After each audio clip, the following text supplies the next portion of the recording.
The talk I'm going to give today is Save Our Groundwater, Recharging Features for the Home Gardener and Community. And I am, as Mike said, a Yolo Master Gardener. I also am happily retired now, 2 years. I've had a number of careers that involved water resources and restoration. I'm a retired restoration ecologist. And I worked for the Nature Conservancy National Stewardship Team, environmental consulting for 20 years, and in the last 10 years, the Department of Water Resources, Flood Management Division, and Division of Environmental Services, working on Yolo bypass restoration. And then finally, in the last 4 years, the Department of Fish and Wildlife doing statewide conservation planning. So hopefully what I learned helps in this talk today and helps you with your home garden and thinking. My goal is to show recharge features and how to build a catchment basin in particular. But to do that, I want to talk a bit about groundwater issues and why we should care, an overview of low impact development, what that is and how it can help you, and then dig deeper, unintended, I guess, in the dry well development or creation, then provide some resources. I'm going to stop after I give the talk, the bit on groundwater, so we can see if there's any questions there, and then we'll move into the next section.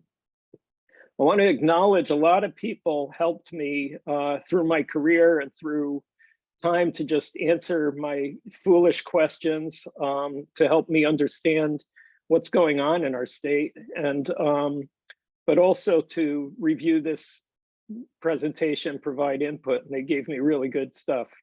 So from the Department of Water Resources, Division of Flood Management, the Department of Fish and Wildlife, I'm not going to read all the names, but please note them. They're excellent people with lots of expertise.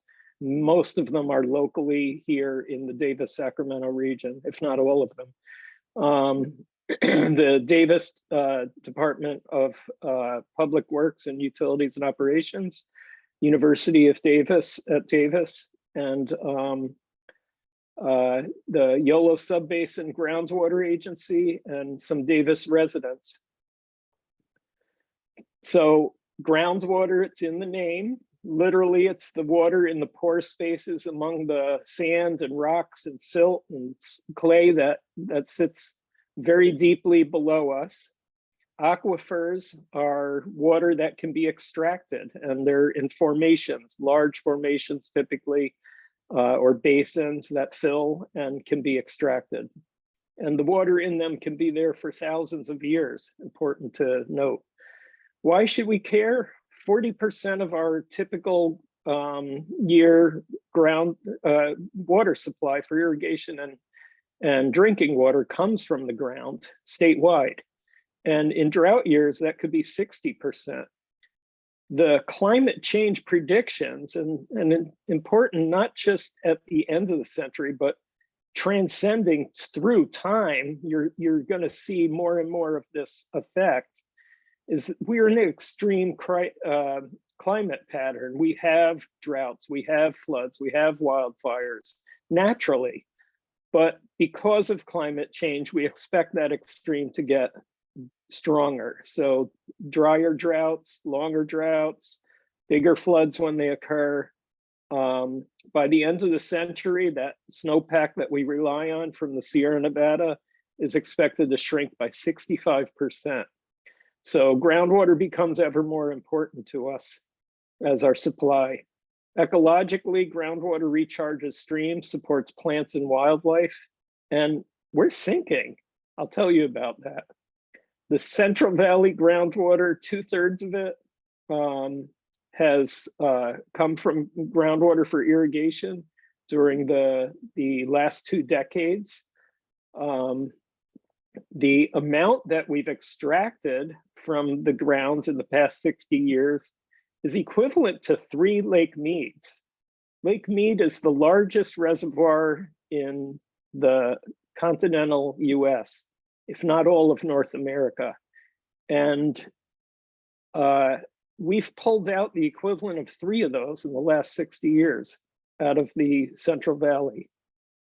Our groundwater loss as a result is that 64% of the monitoring wells are now below average, and half of the Central Valley wells are critically, or basins, are considered critically overdrafted.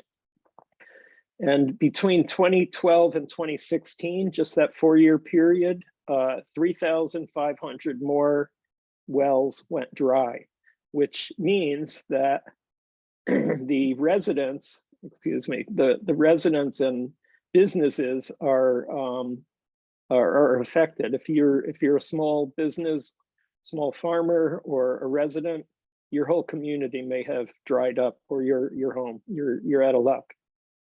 So locally, thanks to the Yolo Sub-Basin Groundwater Agency, part of the state system that I'll talk to you about a little later, they have made available all the wells that are in the county that show monitoring data. And they are, you can click on this link. I can provide it later in the chat if you wish, or you could just note it, but it's live and it's for the public.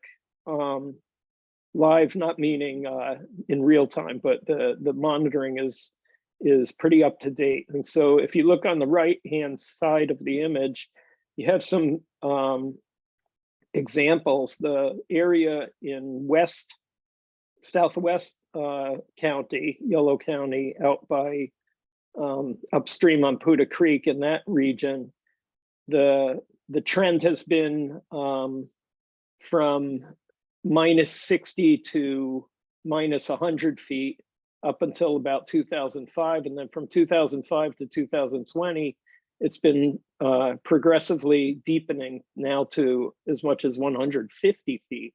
So that's not good news for farmers. I recently heard Craig McNamara talking about his farms going dry, and he's done tremendous work in California and nationwide, even helping to start or founding the Center for Land-Based Learning. His wells are going dry. They're, the wells are 100 feet. What's he going to do now? The drought and pumping has pulled that down to 150 feet. The top image on the right there is 0 to 60 feet deep over time, and since 2005, now it's going as much as -100 feet. So if you're interested, you can look at this map at any time. Our depth in the county is from generally 20 to 80 feet deep, depending on the season, the amount of rain we got that year, the pumping, and the wet, dry periods in the year. And so importantly, from this pumping, we're subsiding. I try to think of analogies all the time, and I thought, okay, well, are we talking about a layered cake that's in the oven that's sinking after the air, the hot gas releases, or are we talking a water bed for those who ever had a water bed? I'm going with the water bed anyhow. Forgive me for that, but if you think of the Central Valley as one gigantic water bed, maybe 10,000 square miles or more, and we're pumping the water out of that, obviously there's sand and rock and clay in there.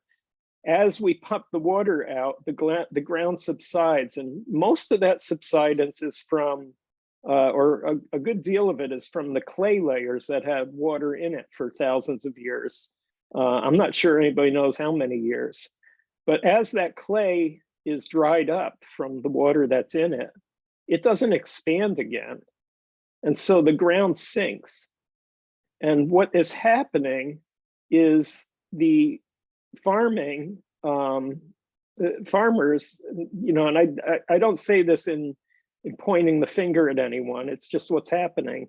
The farmers are pumping more and more water out of the Central Valley, and they changed their crop from annual crops that could be you know, row crops like lettuce and cabbage and so forth to nut crops that can't be fallowed. And so they're pumping year in and year out, regardless of the drought. They have to keep pumping for those crops. That's what they're making money on.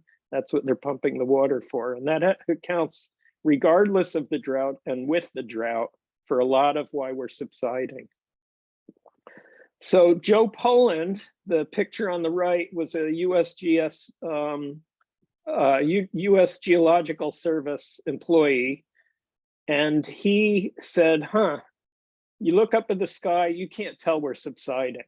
How do I get this message out to people that we're subsiding?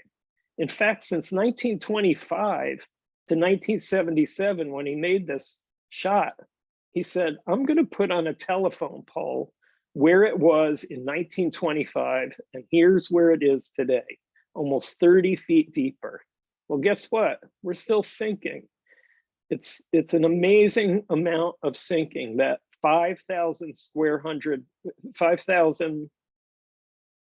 miles, excuse me, 5,000 square miles of the San Joaquin Valley sunk by a foot, in some areas as much as almost 30 feet. And you may not know this, but the North sinks too. We're not sinking as poorly as the Southern Valley, the San Joaquin, but the North has sunk since 1925 to 1977, 4 to 6 feet. And if you look at the numbers below, the first part of this decade, we sank another up to 4 inches in the Davis-Dixon area, up to 10 inches in the Woodland-Zamora area.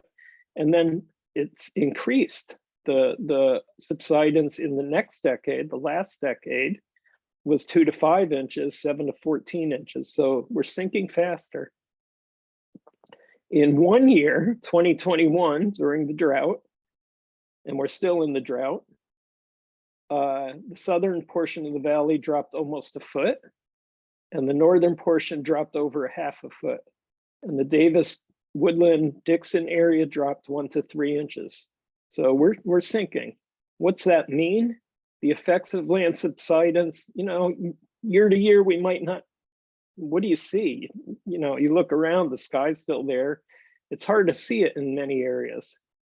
But what's going on is you get reduced flow in the channels and the aqueducts, the big water that moves from north to south, Northern California, Southern California, and throughout the valley. It's more expensive because you have to get it over the humps. There's damage to roads and infrastructure, millions of dollars of damage. There's increased energy to pump ever deeper wells, now up to 1/2 mile deep. And we're not talking one well, we're talking thousands.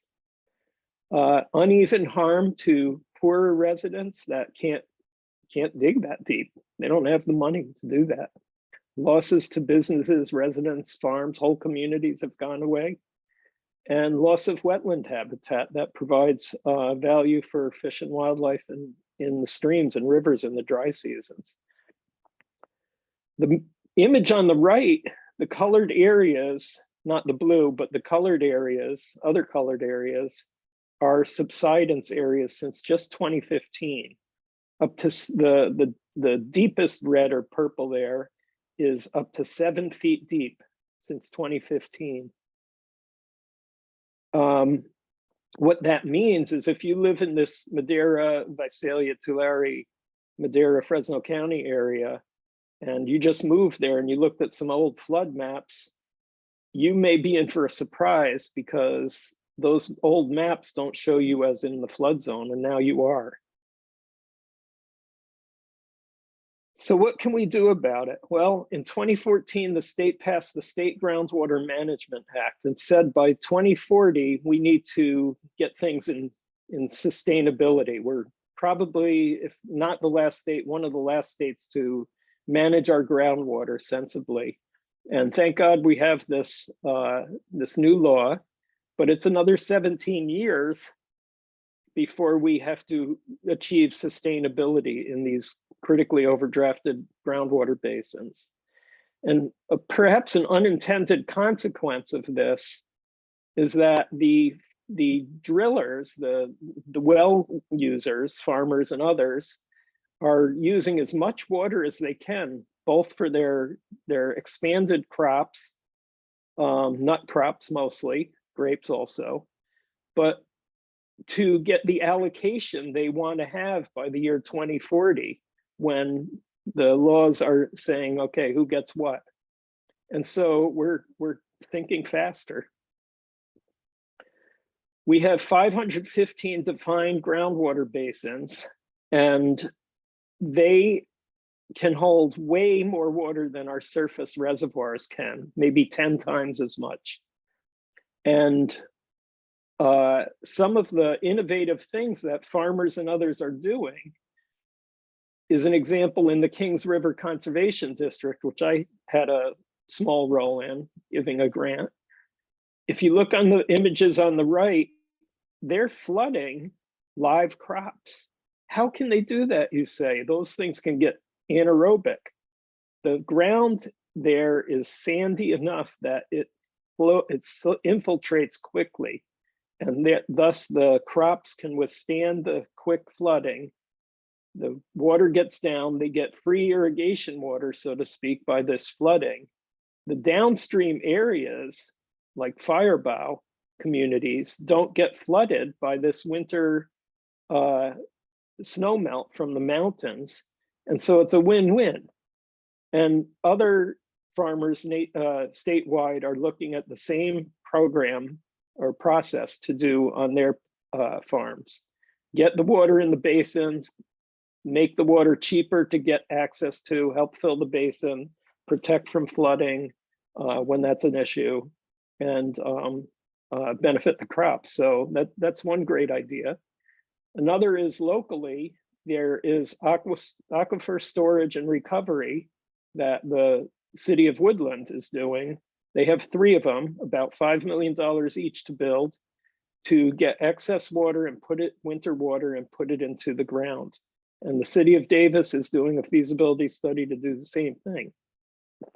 So now it comes to what we can do, and I'm going to take a break for questions, but the next section is low impact development features and what we can do.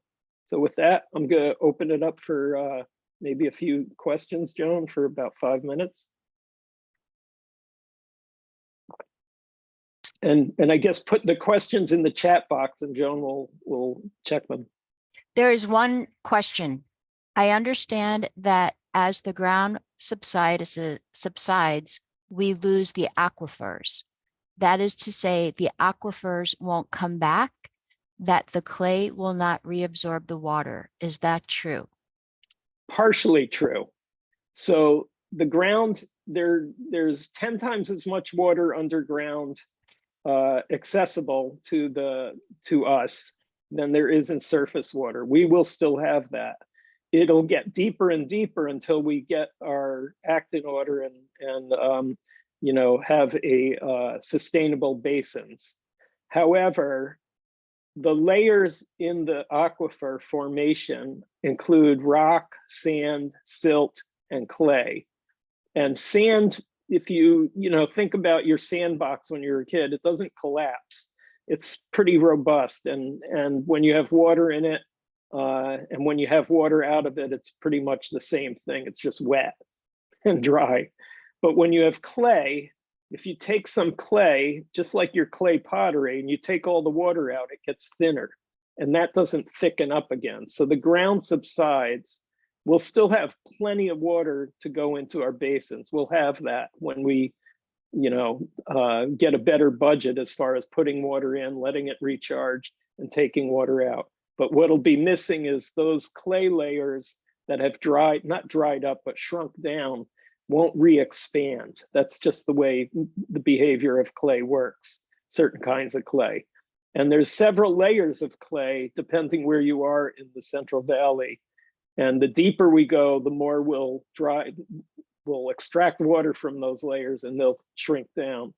The idea with SGMA, State Groundwater Management Act, is to stop going deeper, stop taking away from those clay layers, stop subsiding, and then start putting it back in to get a stable ground and stable water supply. I hope that helped. There are no other questions. All right, let's move on.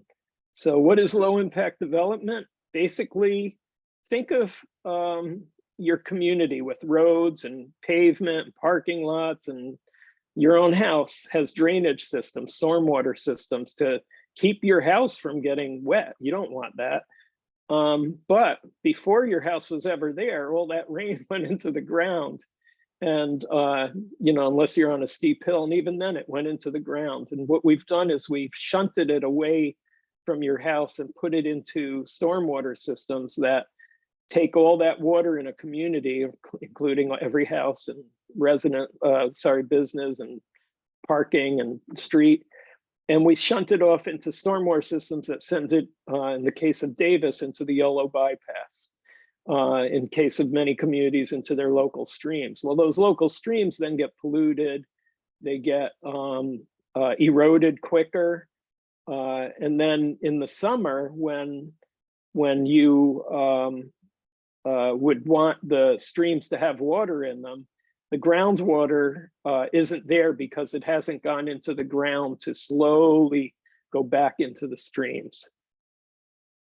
So what low impact development means is take it away from these stormwater drains and put it right back onto your property one way or another to subside into the ground right there in a nice way. And what it does is enables that groundwater to fully recharge the streams in the summer when it's dry. It basically is helping to put a gap that development and extraction have formed in the ground, in the hydrologic system.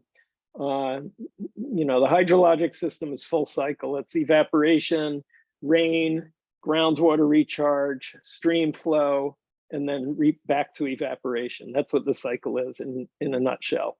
And when you take out the groundwater, because you've shunted it off site, you've sped the water away from its natural cycle. And instead of slowly going back into the streams, it goes away faster. And so you've broken the hydro cycle a bit. And what low impact development does is put it back in the ground. So it restores the groundwater on site. It increases groundwater recharge to streams in summer.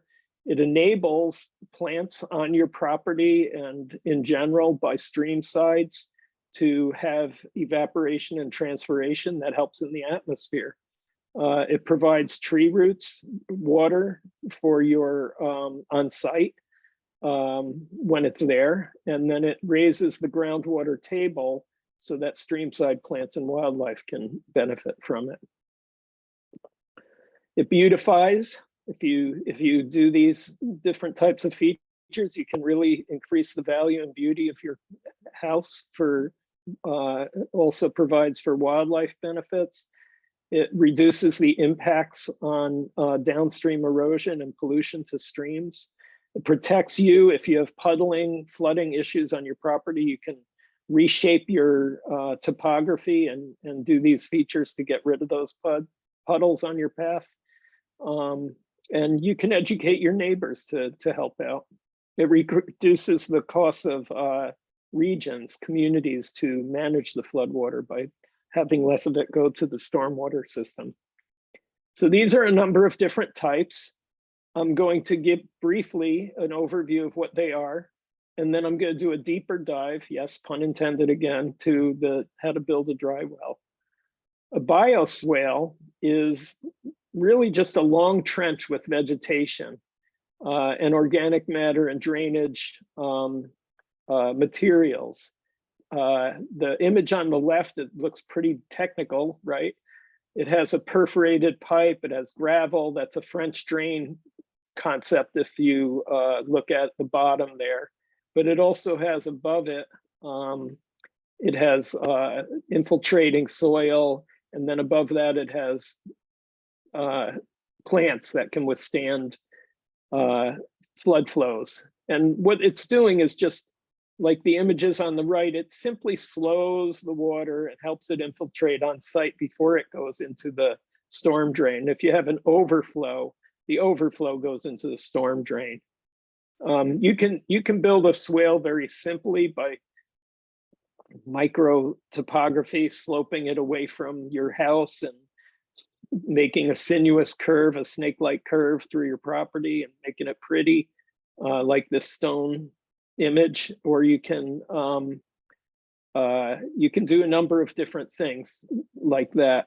You can make it highly technical, or you could just slope it and put gravel on, and that'll all help slow the water and infiltrate more on site.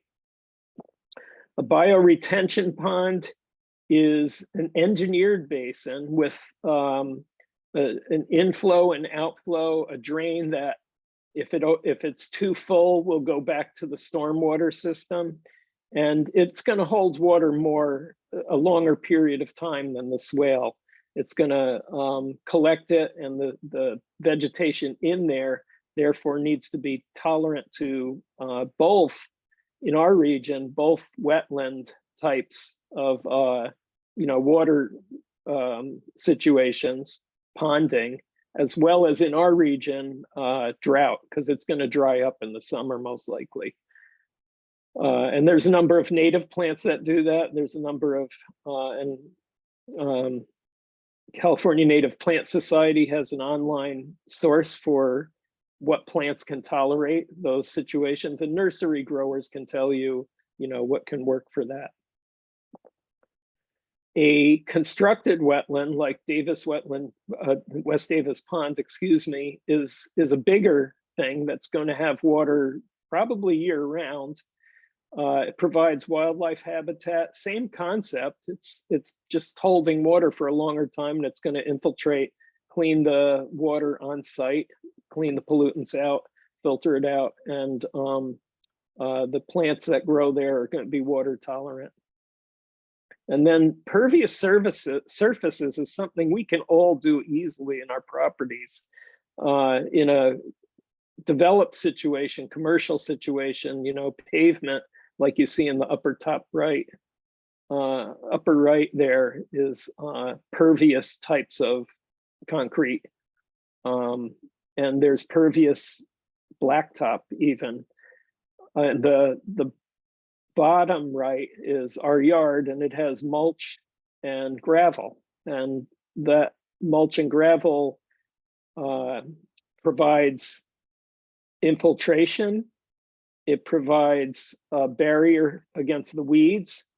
We make it, I usually recommend 4 to 6 inches deep of mulch. And it also retains moisture longer. So you're not going to need as much irrigation water in the summer. Lesson learned a month ago. Did we get hit or what? This was way more water. I guess the extreme climate pattern hit us. The bark that we had in our yard, this wasn't an intentional experiment. I'm a scientist, but certainly learned from this one. The wood chips on the left there, the darker ones, they all floated away. And in the top right, you see, hopefully you can see, the bark floated away and clogged up our storm drainage. And it just, you see the chips all over that blacktop. That's what it did. The lighter colored, in this case, doesn't necessarily have to be lighter, but the shredded wood did not float away. So if you're thinking of mulching your yard, I highly recommend shredded wood, not floating bark. And we have floating bark under that shredded wood. So if you put the shredded wood on top, you can use both. It's not going to float away. A rain garden is a pretty place to store water for a brief period of time. The plants, it's smaller than those basins that I showed you in the earlier picture. You can create it pretty creatively with good soil that infiltrates well.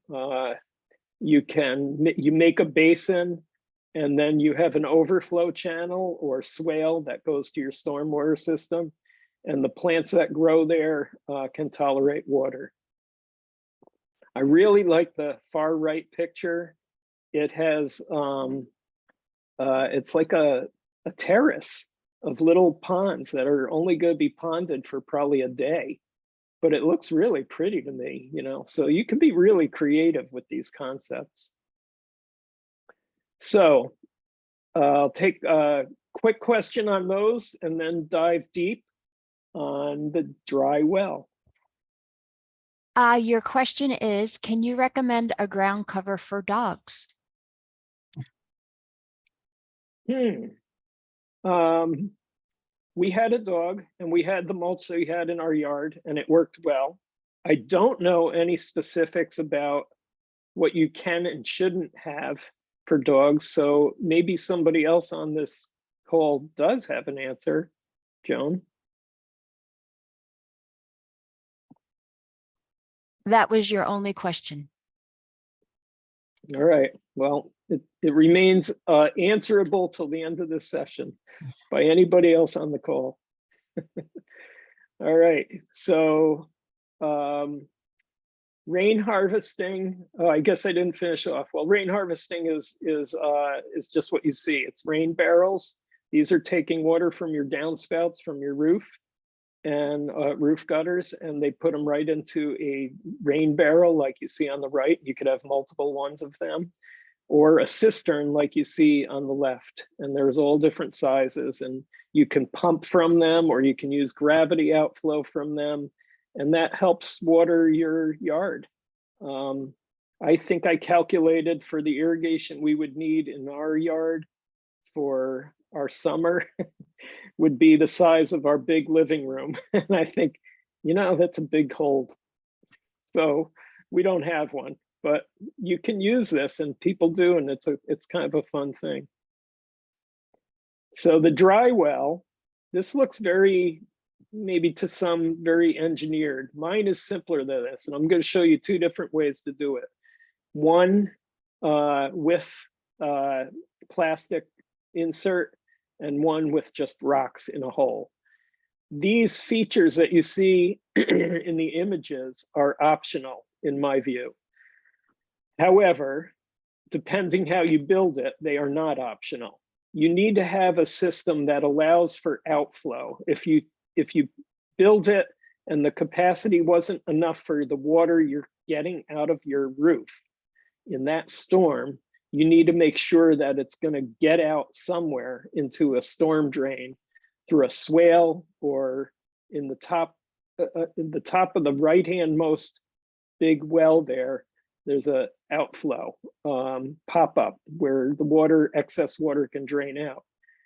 In the left side of that right-hand image is an overground outflow from your drain, your downspout from the roof gutter. And the reason for that is if it's too full, it's got to go somewhere, and you don't want to just spray out the joints, the hinges in your downspout. You want it to easily flow out. So they have it over the ground. There's I guess the main point here is there's many ways to do this, and I'll show you how to do it. There's also an image in the middle of the right-hand figure for a debris catchment. So what you need if you're going to build one is you need to have good drainage. And that's typical of most Yolo drainage. I have a fairly clayey soil where I am, and I still can do it. But regardless of how good your drainage is, you want to connect to the stormwater system, because you will have times when you didn't calculate right and there's more flow than, more water coming, volume coming off your roof than the capacity you built. The water table should be low so it has something to drain to. 10 feet or deeper is good. You don't want to interfere with leach fields, and you definitely want to call 811 before you ever dig deep to make sure that the utilities will come out for free and tell you, and this is general in any digging if you didn't know, they'll tell you if there's something there that you need to not dig there for, some utility line. Comply with local ordinances and size it appropriate to the roof that you're draining it from. So here's a warning. This was a poorly draining site, very cemented clay soil, and the capacity was small, basically the size of a garbage can. They're really not capturing much here. And what they ended up doing is digging a trench and sending it directly to the stormwater system. It wasn't going to help. You're going to choose what type of well you want. You want a rock-filled hole, which is what I did, or do you want a plastic insert or a cement insert, that type of thing. You're going to want to find a location that you can put it at least 10 feet away from the house is recommended, away from the property lines, and where it will slope down, or where you can make a slope or drainage to your existing stormwater system, stormwater drain in your yard. You want your downspout to connect either underground like I did or overground. The benefit of overground is it won't clog. The detriment of overground is you're going to have to build a swale between the downspout and your wherever you put your dry well. You can put a debris catchment in. I didn't. If you do that, you can clean it out, and that stuff won't go into clogging your dry well. But if you put gutter leaf guards on, there's a double benefit, because you're not going to have to climb those darn ladders or get up on the roof as much anymore. And I love that. We have that on our house. There's some really good leaf guard systems. There's some bad ones too. So it's good to do some research. I was going to bring that into this, but I said, no, that's beyond the scope. But you can ask me and I'll tell you what I've learned. The height is either underground or above ground. If you do it underground, you might want to have an escape pipe that goes above the well to allow the excess water to go out. If you put it right on top of the ground, you're going to build it in a way that lets the water flow to your stormwater drain, which is what I did. So handy dandy, the old house has a 6-part how to build it online, and I modified it to add some things that I think are important. They say build it 4 feet deep and wide, at least 10 feet away, 3 feet from the property line, 10 feet away from your house. And what I added is locate it so the overflow will be to your stormwater away from the house.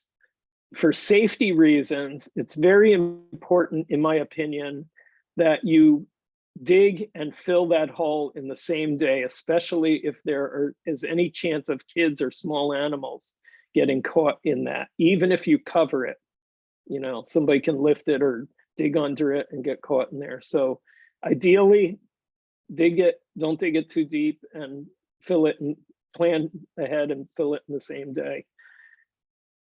I'm just safety oriented. And depending on the soil, you don't want it to collapse on you, so therefore don't dig it too deep. But you might slope it so that it's not as likely to collapse. Slope it away from the bottom of the hole. You also want to dig a trench that's 1 foot wide and 1 foot wide and 6 inches. I'm sorry, 1 foot deep, 6 inches wide, so that you can put your drainage pipe into that. If you have grass, you're going to save the sod, and you're going to put the dirt on a tarp so you can, make your yard look nice again. Second step, you're going to line it with fabric, like weed protection barrier. And you're going to need enough fabric to go over the top. That keeps the soil from going into your hole.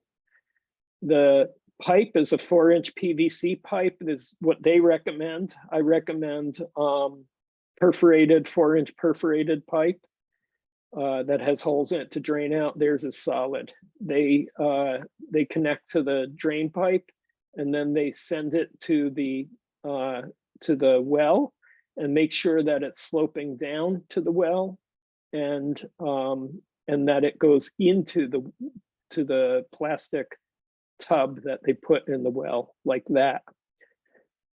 They also pop out the holes in that plastic. You can make this, by the way, with some people say you can make it with a garbage pail, like a stainless steel garbage pail, or some very sturdy plastic one.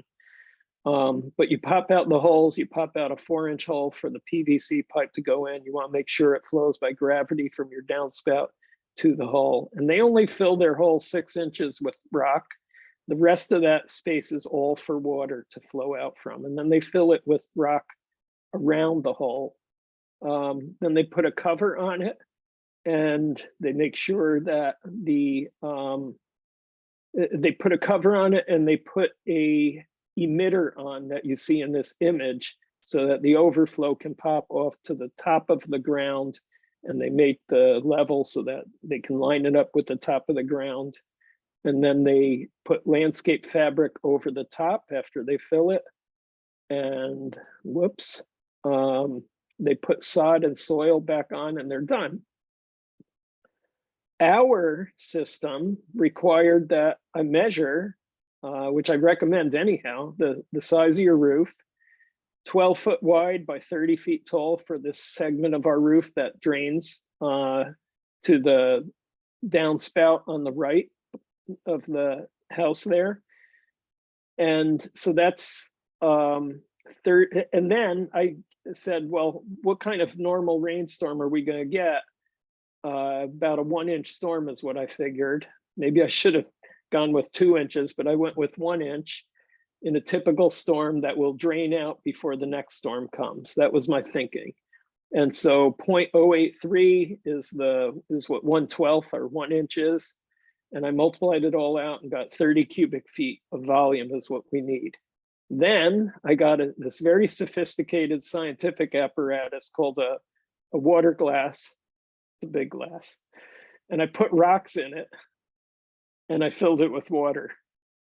I took the rocks out, measured the water. Lo and behold, very scientific here, it was exactly half. Maybe it was 0.49. It was half. So that means I'm going to need twice as much volume, because the rocks are going to take half of it and the water is going to take the other half. And the way you do that calculation, because it might not be half depending on the rocks you use, is you just divide the 30 cubic feet by whatever proportion you got. And that'll tell you how much bigger, it better be bigger if you did the math right, your capacity has got to be. So then we said, okay, we're going to dig it 3 feet deep. That means 20 square feet of surface area is what the hole is going to be, and then 3 feet deep. We said we'll build it 4 feet by 5 feet, and then 3 feet deep. And I don't have an overflow drain, as you see in this image. I don't have a debris catchment, as you see in this image. I do have, as you don't see in this image, I do have our dry well all the way up to the surface with just mulch over the top, so it can drain right out. But if you sink it, then you're going to want an overflow port to emit it from. So you dig your hole, then you dig your trench. You dig a trench and you put a 4-inch perforated drain tubing in, if you do it my way. If you do it this old house way, you can use a solid pipe, and that'll keep the water from getting the soil wet right by the house. So that's a benefit. But our drainage pipe, this isn't actually our house. I got these images offline. But if you dig your trench away from the house, it's really not going to leave much water near your house. So that's why I did perforated pipe. But either way, you dig a trench and you have it about 1 foot deep and you have it sloping slightly towards the well. That image on the far right should actually be a little more sloping. I did not use a debris basin. I just have my downspout go straight to the pipe underground. And then you importantly have an exit for the water, excess water, and you can have that flow on top of the ground to a drain pipe, as the far left image, or you can have it through this French drain effect again with perforated pipe and gravel, or just good infiltrating dirt in the trench that goes from your dry well to your stormwater drain. So you have an inflow and an outflow to your drain, and you want to capture as much of the flow in the dry well as possible. And that's the middle image there is filled with rock, and then you put weed barrier over it, and then you put, in our case, mulch on top. And the image on the top right is what it looks like. You can't see a thing. And the bottom right is what it looks like when you take a peek at it and say, is it still good? And you lift the barrier and the mulch, and there it is. So with that, in summary, our valley is sinking. Neighbors and communities are doing things about it, and we can too. Some of the resources for groundwater, if you're interested, the DWR, Department of Water Resources, puts out regular updates on the State Groundwater Management Act and what's happening with our groundwater. Really good read. I mean that. It's very interesting. Probably the best book I've read this year is The Dreamt Land. It's an incredibly good book on California's history, farm history, development history, other history, by Mark Arax, former Los Angeles Times reporter.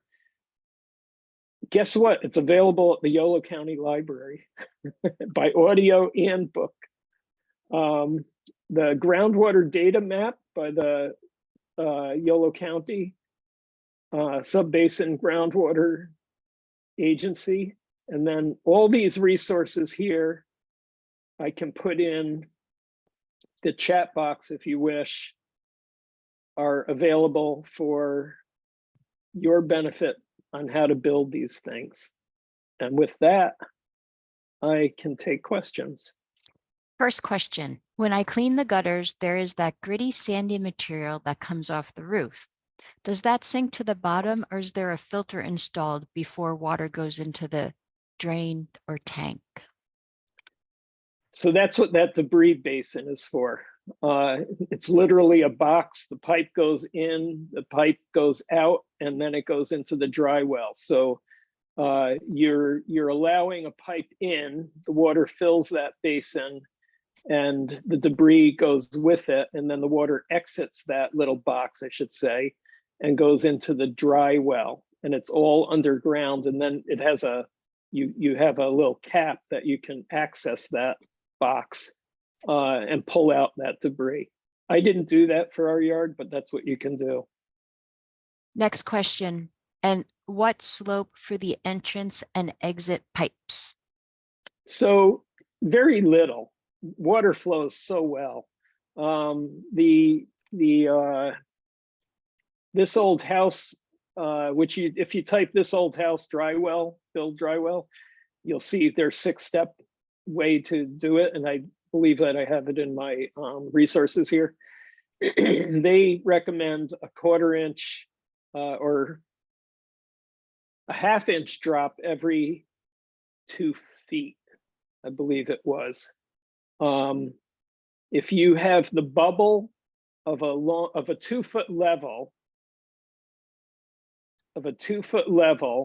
and you look at the air bubble in that level, and you split the difference so that the line on one, instead of being level, so the bubble is on one side of the framing lines that you see in a level. If you stand the bubble so that it splits the difference over one line, that's the slope. But basically, not much slope. Hope that helped. That's it. Okay. All right. So did anybody answer the question of what mulch is best for pets? No. Darn. I'm not sure that, you know, I mean, in my opinion, the mulch that's easiest to extract poop from, and the mulch that doesn't hurt your hand when you put your hand on it, because you don't get splinters and things like that. That's what I would be thinking of. Beyond that, you know, of course, you're not going to use mulch that might have poison oak embedded in it, or other poisonous, you know, materials. And if you have mulch that's, let's say, eucalyptus, you know, your dog's probably going to smell like your pet is going to smell like eucalyptus when it comes in the house. That can be a good thing or a bad thing, depending on you. You're on mute. Can you put some of those internet resources into the chat? I can. I'm gonna have to exit out of the sharing if that's okay Sure. to do that. And I'm going to keep reading the comments. We okay. have grass right now and the dog tears it up when it's wet. Mhm. Great job, Ron. Really interesting backgrounds and explanations. Thank you. Excellent presentation. Very useful information. Thank you very much. Oh, I love that. Thank you. Yeah, that was I'm good. gonna go to the chat, and wow, there's a lot of people on. Yeah, Very cool. yeah. I just threw in the chat everything that I threw in the resources. You can cut and paste that. Yeah, I'll leave the meeting open for a little while so people can do that. Okay. Any other questions? No. How about a question for the audience? What was the hope? Did you get answers for what you were hoping for from this meeting? You don't have to be nice. Maybe in the chat box, was the meeting giving you what you were expecting? And is that going to help you in your own yards You're getting a for your own yes. purposes? Yeah, you're getting yes. And thank you so much. I appreciate the dry well idea. Yes, thank you. Good, So good. helpful. Thank you, Ron. Yeah, it's all good. All right, you're very welcome. Well, we can end when you want, unless there's any other questions. Okay, I'm gonna leave the meeting open so people can copy and paste your chat, but I'm just gonna stop the recording and